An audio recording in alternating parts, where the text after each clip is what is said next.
Primera Plana, Carlos Herranz.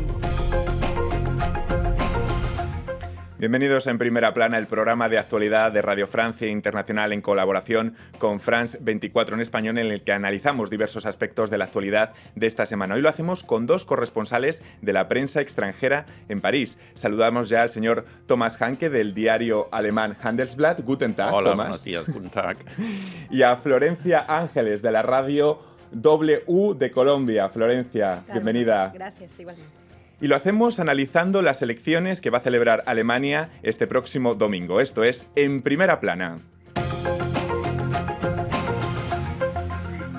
Bueno, pues todos los sondeos coinciden y Merkel volverá a ganar las elecciones este domingo en Alemania y se consolidará como quizás la líder mundial más sólida. Así lo reflejan las portadas de la prensa alemana esta misma semana. El diario Der Spiegel, despierten, haciendo mención a la poca emoción de la contienda. O también el tabloide Bild, que plantea Merkel o Schulz, confrontando un cara a cara entre la canciller democristiana y el socialdemócrata. El diario económico Handelsblatt, su diario, señor Hanke, hacía referencia a paralización. Le pregunto, señor Hanke, poca emoción en las portadas. ¿Todo está hecho para la señora Merkel este próximo domingo? Solo queda saber con quién va a gobernar a partir del lunes. Exactamente, es más o menos así. Bueno, nunca sabíamos lo que puede pasar, siempre había una sorpresa de último minuto, pero es muy poco probable. Lo que sí parece claro es que ella va a liderar la próxima coalición, pero la pregunta es ¿con quién? Hay muchas posibilidades, pues lo más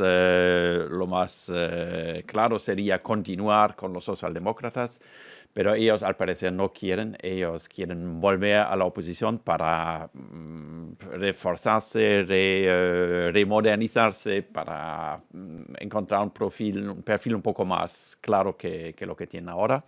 Y entonces hay dos o tres posibilidades, que una sería gobernar con los liberales, si los liberales son suficientemente fuertes, o una coalición más amplia con los liberales y con los verdes. Y eso sí sería ya un poco complicado porque nunca se ha hecho al nivel federal. Sí en algunos Länder, o sea, las autonomías alemanas, pero bueno, al nivel federal no se ha hecho nunca. Y todo eso depende de qué resultado tendrá la extrema derecha. Eso es la gran incógnita. Por primera vez en una elección federal va a entrar la extrema derecha en el Bundestag, en el Parlamento Federal. Eso es un gran problema. No sabemos, parece cierto que van a entrar, pero no sabemos con qué porcentaje. Y todo depende de este porcentaje. Lógicamente, aritméticamente, si tiene un porcentaje más alto, el de los demás pequeños partidos se va a reducir, entonces habrá una coalición entre tres partidos. Porque hay sondeos que incluso otorgan a ese partido Alternativa por Alemania, que es la extrema derecha alemana, entre un 11 y un 12%, según el último sondeo de la radiotelevisión pública alemana. Exactamente. Un porcentaje bastante alto.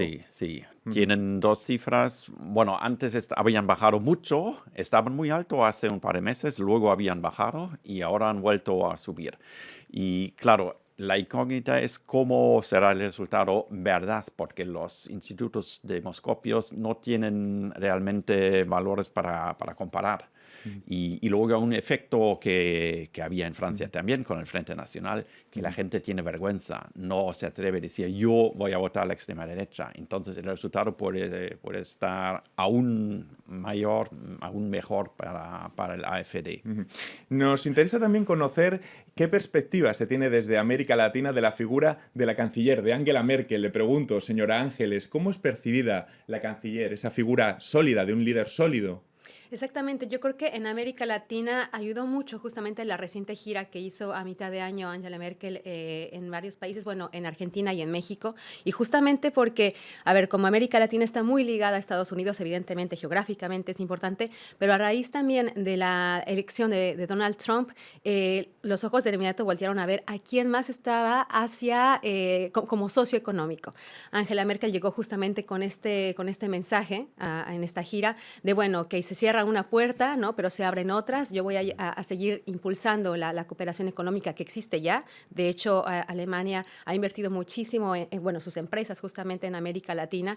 De eso habló justamente con el presidente Mauricio Macri en Argentina y con Enrique Peña Nieto en México. Y justamente también se le ve como esta opción de decir, bueno, vamos a seguir y ampliando ahora los comercios, la cooperación.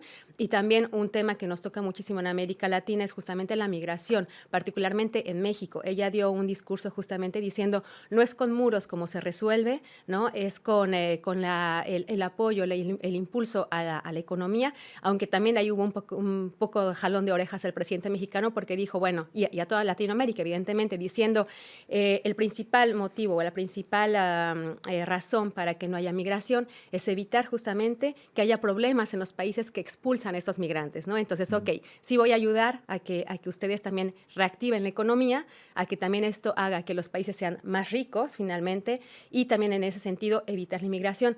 A Angela Merkel se le ve también un poco como hoy se le ve a Emmanuel Macron aquí en Europa también, ¿no? Como esta otra figura fuerte frente a Donald Trump y como esta opción, ¿no? Ok, se nos cierra el comercio con Norteamérica, pero se abren otras puertas. Entonces es una muy buena opción y una muy buena imagen que ya tiene en América Latina. Vamos a hablar precisamente de esa clave de migración, porque, señor Hanke, la respuesta que dio Angela Merkel, la canciller, en la crisis de los refugiados estos pasados meses, ¿qué papel juega en esta contienda electoral? En el 2015 empieza lo que llamamos la crisis de los refugiados en verano. Entran masivamente por Hungría y bueno, están ahí. ¿Qué vamos a hacer? No los podemos dejar en la estación central de Budapest. Había que tomar alguna resolución y entonces Merkel ha dicho, bueno, les vamos a acoger. De todas formas, iban a venir, ya estaban llegando. Y ha dicho, nosotros cuando había cientos de miles sobre todo de sirios y afganos que estaban llegando a Alemania, nosotros vamos a conseguirlo de alguna manera. Y yo creo que la gente le reprocha no tanto la llegada de los refugiados, sino esa actitud un poco ingenua de decir, de alguna manera vamos a solucionar el problema. La gente quería saber cómo les vamos a dar casas, cómo les vamos a formar, cómo les vamos a facilitar el aprendizaje del alemán, cómo les vamos a integrar en el mercado laboral. Y eso Merkel no tenía la respuesta, simplemente dijo, lo vamos a solucionar. Y bueno, entonces empieza el problema que surge la extrema derecha. El partido del AfD se había formado como un partido contra las actuaciones para salvar el euro, contra los programas de ayuda para Grecia, Portugal y otros países, y se ha transformado en un partido claramente de extrema derecha contra la inmigración y contra los refugiados. Ahora, otra vez, Merkel tiene esa facilidad de pasar las crisis sin que le afectan demasiado. Como lo ha hecho, yo creo, sobre todo porque muchos países han cerrado sus fronteras. Ya no llegan muchos refugiados a Alemania. Ahora llegan otra vez a Italia, a España. Y según la segunda solución era que sí se han mejorado las actuaciones para integrar los refugiados. Y entonces queda este miedo en una parte de la población, que llegan demasiados, pero la gran mayoría piensa que ya no es un gran problema y a lo mejor es incluso una ventaja para Alemania, porque si se integran, pues van a aportar nuevas fuerzas a la sociedad, que es una sociedad que está envejeciendo. Vamos a hablar del futuro de la construcción de Europa relacionado con esta elección, porque muchas veces a Alemania se le ha reprochado desde el sur de Europa que no invierta más, que no tenga tan en cuenta el ahorro o la inflación. Florencia, con la dupla Macron, ¿qué se espera de la construcción del proyecto europeo, esa dupla entre Merkel y Macron?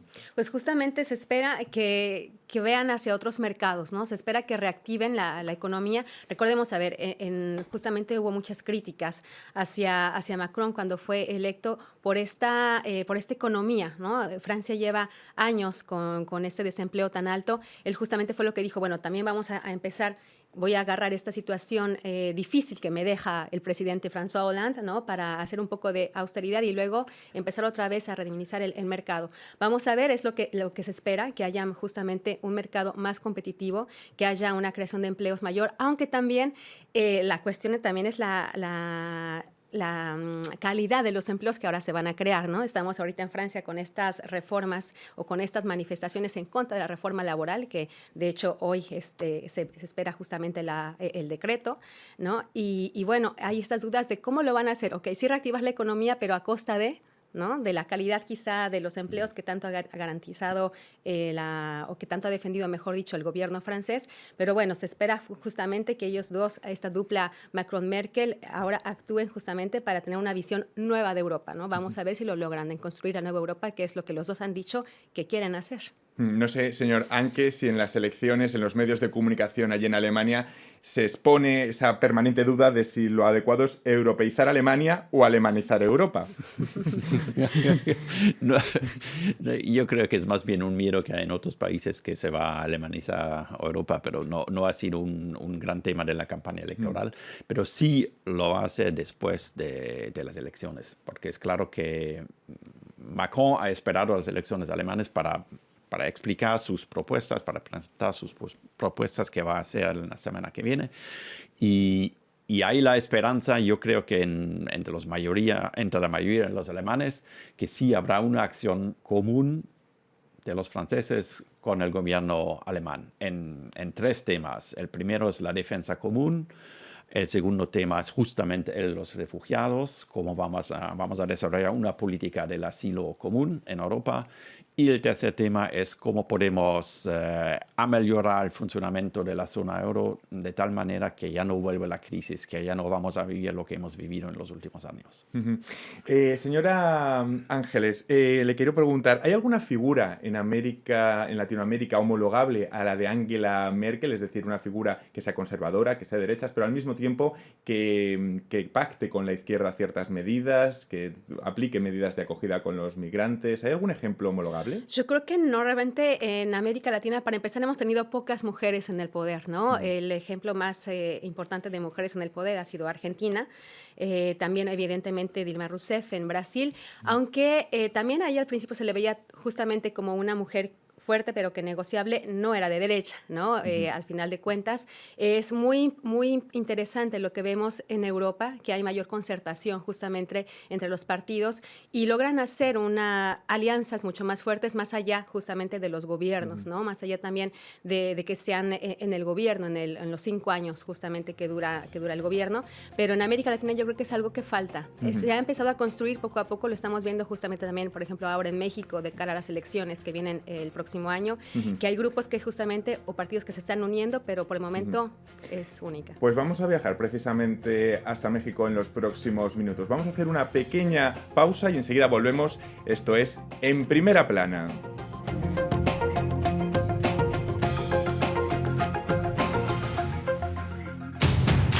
Del 23 de junio al 17 de diciembre, Francia rinde homenaje a Colombia con más de 250 eventos culturales en todo el país. Exposiciones, conciertos, cine, gastronomía, literatura, deportes. Descubra el programa completo de la temporada de Colombia en Francia en el sitio colombiafrancia2017.com, en colaboración con RFI.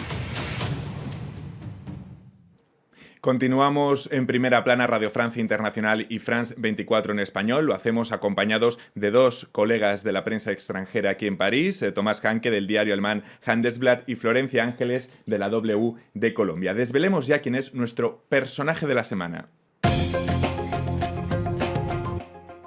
Son los rescatistas en México, que varios días después de que se produjera ese seísmo de 7,1 grados de la escala Richter, continúan intentando salvar vidas. El epicentro, recuerden, fue en el centro del país, que ha causado tantas víctimas mortales y daños. Rescates a contrarreloj, señora Ángeles. A día de hoy parece las posibilidades de encontrar a alguien con vida bajan según van pasando las horas. Exactamente, es algo contra lo que ellos luchan, estos rescatistas que son muy conocidos a raíz raíz del terremoto que tuvimos en México en el 85, que devastó completamente la Ciudad de México. Los topos, ¿no? Los topos, exactamente. De hecho, fue muy curioso. En esta ocasión, la primera voz que se escuchó de la gente que veía cómo se caían los edificios y cómo estaban algunos derrumbados, el primer grito fue: llamen a los topos, ¿no? O sea, antes que llamen a la policía, llamen a Protección Civil, que es el organismo que se creó de parte del gobierno en el 85 para generar o gestionar, mejor dicho, este tipo de tragedias. El primer llamado fue a los topos. Es una organización civil. Cabe recordar que ellos no reciben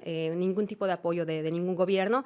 A veces los gobiernos extranjeros les dan donaciones para que evidentemente vayan a ayudar justamente a otras tragedias. Ellos han tenido participación en Europa, en Asia, en América Latina, evidentemente, para rescatar a gente de derrumbes, de terremotos. Y bueno, ellos realmente son los héroes en México, y son los que dicen: hasta que no haya un último respiro, no cesamos en el rescate.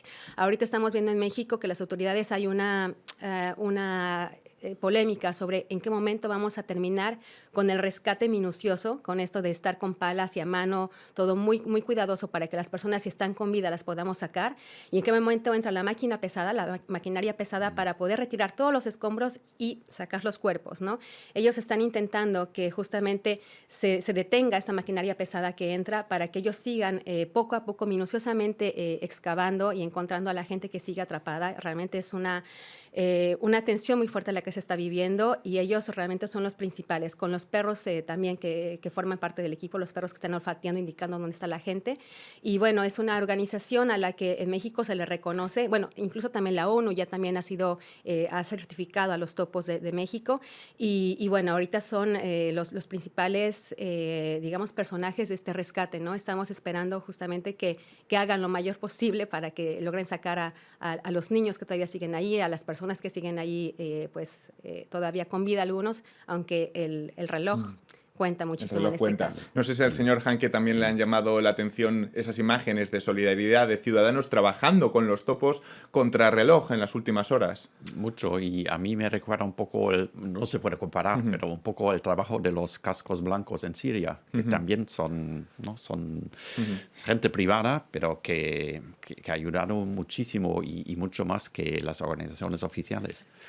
Y afortunadamente tenemos esas organizaciones y hay que respaldarlas. Y aunque nosotros, que los países europeos que no tenemos esos problemas, que tenemos que por lo menos dar un poco de dinero para facilitar su trabajo. Y también como la prensa lo ha recogido, incluso, bueno, la prensa de su país. Esta semana hemos visto portadas alemanas donde efectivamente el terremoto, esta carrera contrarreloj, está siendo portada en primera plana. Sí, claro, porque impresiona muchísimo y es algo que los países no tienen la culpa, y nosotros tenemos la inmensa suerte de no estar confrontados a esos problemas que además se agravan con el cambio climático, no los terremotos, pero fenómenos secundarios como inundaciones y eso. Es que efectivamente los terremotos no se pueden prevenir, ¿no? No hay nadie que te diga mañana o en una semana va a haber un temblor.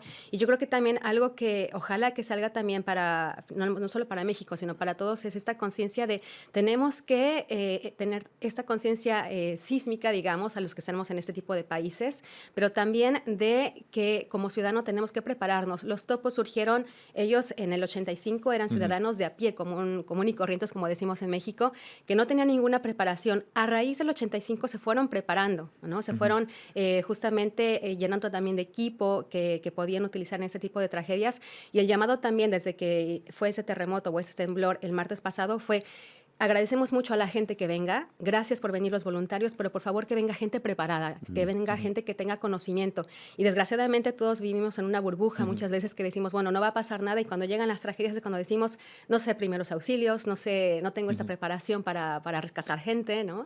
Señora Ángeles, como usted dice, efectivamente la geodinámica no se puede quizá prever, pero a lo mejor sí que pueden existir reglamentación urbanística en ciertas zonas. No sé si en México es estricta esa reglamentación reglamentación urbanística Sí, en construcciones. En México, en la Ciudad de México particularmente, se hizo obviamente un cambio a raíz del 85 de estas leyes, justamente para que los edificios cuenten con una nueva estructura y una nueva arquitectura que le permita resistir de mejor manera a los sismos. Sin embargo, vemos que desgraciadamente se centralizó en México. Los demás estados de la República están totalmente en pañales, digamos, en ese tipo de construcción, y eso lo vimos justamente, recordemos que vivimos otro sismo en México el 7 de septiembre. Ese afectó justamente el estado de Oaxaca y de Chiapas, estos en el Pacífico, y allí la gente, o sea, veías las casas totalmente derrumbadas porque no hay ningún tipo de conciencia en arquitectura. Entonces ahora la lección también y el llamado a las autoridades es, ok, lo que se ha aprendido en el DF, en la Ciudad de México, ahora se tiene que extender a todo México, y aún así también, desgraciadamente, la corrupción juega muchísimo. Aunque las leyes son muy estrictas, siempre tenemos casos de corrupción donde no se respetan estas leyes justamente. Vimos ahora en este temblor de esta semana que hubo una autopista que es una de las más caras de México, que fue resquebrajada totalmente. Igual el aeropuerto, de la Terminal 2 del Aeropuerto Internacional de la Ciudad de México, no se podía acceder a él. El puente que te llevaba al aeropuerto estaba caído, ¿no? Una terminal que nos costó muchísimo dinero a los mexicanos, ¿no? Y que de repente dices, ¿cómo es posible que se supone que es un lugar muy importante, es Aeropuerto Internacional de la Ciudad de México, 20 millones de habitantes, ¿no? Todo el turismo que recibe, y que no esté totalmente cubierto en el sentido arquitectónico o de ingeniería para resistir este tipo de sismos? Entonces, es cierto que vaya, ante la fuerza de la naturaleza, es cierto que no podemos hacer nada, pero podemos prepararnos mejor para resistir. Se vio en esta ocasión, hay edificios que están devastados, pero no es toda la ciudad como fue en el 85. También no fue la misma intensidad del temblor, ¿eh? Esta vez fue 7.1 grados Richter, hace 32 años fue 8.1. Entonces, no fue la misma intensidad, pero hemos visto que hemos avanzado y aún falta por hacer. Bueno, pues nos vamos a quedar con esa imagen de los topos como personaje de la semana, ese coraje ante la tragedia. Vamos a cambiar de tema en los últimos minutos de En Primera Plana. Ya saben que en la contraportada final del programa nos gusta tratar un tema algo más ligero y a partir de ahí sacar alguna reflexión. Es nuestra contraportada. Bueno, a ver qué les parece esta noticia. París ya cuenta con su primer parque de nudistas. Una zona de 7.300 metros cuadrados en el bosque de Vincennes, al este de la capital, que va a estar de forma temporal abierta hasta el próximo 15 de octubre. Eso sí, hay paneles informativos contra los exhibicionistas y que promocionan las buenas prácticas. Por ejemplo, está prohibido sacar fotos. ¿El naturismo, les pregunto, señor Ángeles, señor Anke, tiene difícil cabida en nuestra sociedad? Yo creo que no, hay una gran tradición en Francia y en Alemania. En Alemania. Muy fuerte, sobre todo en la parte del este, donde casi todo el mundo iba en pelotas a las playas, a los lagos, que a mí me resulta a veces un poco inconfortable, porque, bueno, si estás en una playa en el sur de Portugal, con mucha distancia entre las personas, quizás sí, pero si estás en un lago, como en una ciudad como Berlín, donde todo es tan estrecho y uno muy cerca de ti, pues no es mi cosa. Pero en el centro de Berlín ya pasa. Hay una zona del Tiergarten, del parque del centro de Berlín, que también es para nudistas. Y hay un pequeño lago que se llama el Teufelsee, el lago del diablo, no sé por qué se llama así. Algo tendrá que ver. Donde hay muchísimos nudistas y bueno, pero hay que tener el gusto para eso. En Latinoamérica no sé si la tradición de nudismo es tan amplia como en Francia o en Alemania. No, de hecho, yo tuve mucha sorpresa cuando me enteré del bosque de Vincennes y este espacio nudista, que los reclamos justamente de quienes impulsaban este parque era de que en Europa, Francia estaba como en retraso porque no tenía, ¿no? este espacio. Yo dije, ¿cómo en retraso? Para mí eran ahora sí que los pioneros, ¿no? Y vi que justamente en Alemania y en otros países había ya. Ahora, en América Latina, la verdad es que en unas ciudades impensable tener un espacio para los nudistas. Ya incluso en las playas, a veces la gente se te queda viendo como, ¿qué pasa con esa mujer o este hombre que va desnudo, ¿no? En México particularmente, por ejemplo, hay algunas playas se conocen al sureste, ¿no? En Quintana Roo, Yucatán, que reservan justamente este espacio, pero no es algo oficial. O sea, es como tolerado y sobre todo es por los extranjeros que vienen, muchos europeos, ¿no? Justamente alemanes y franceses, italianos, ¿no? Es difícil ver a un latino en esas Sí, playas. sí, sí, es muy difícil ver, a ver, ver a un latino no. Ves muchísimos, pero desnudos no. Desnudos no. Hay uno que otro que sí, por supuesto, decimos, ay, ¿por qué no? Yo también, ¿no? Yo tengo amigos desde la universidad que cada año van a una playa, ¿no? Y que también ellos se ponen como Dios los trajo al mundo, muy felices, ¿no? Pero en la Ciudad de México, a ver, no.